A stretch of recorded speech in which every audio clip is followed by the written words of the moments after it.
আজ গেছিলাম আমি আর আমার বান্ধবী মিলে পুজো দিতে।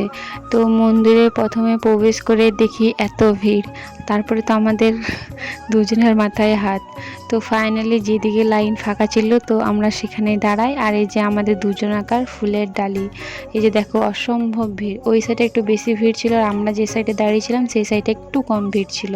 তো এই যে দেখে না মায়ের মুখ, এখানে আসলে আমার মনটা পুরো শান্ত হয়ে যায়। তাই আমি এই জায়গাটায় বারবার আসার চেষ্টা করি। তোমরা আমাকে সকলে জিজ্ঞেস করেছিলে যে আমার বাড়ি কোথায়। আমার বাড়ি হচ্ছে দুর্গাপুরে। আর দুর্গাপুরে যে থাকে আর ভিড়িঙ্গি কালীবাড়ি চিনবে না, এটা খুব কম সংখ্যক মানুষই আছে। আমাদের পুজো দেওয়া কমপ্লিট হয়ে গেছে। এবারে আমরা বাড়ির উদ্দেশ্যে রওনা হলাম দুই বান্ধবী মিলে। দুজন মিলে তো টোটোতে চেপে বসে আছি, দেখি লোক না হলে তো আর ছাড়বে না।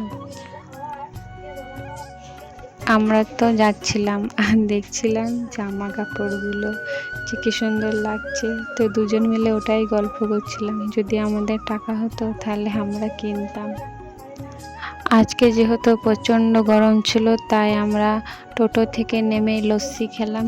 তারপরে এই যে তোমার ফ্রুটি খেয়েছি, ওটাকেও একদম কামড়ে কামড়ে কী করে দিয়েছিলাম, হাসিও পাচ্ছিল এখন খুব।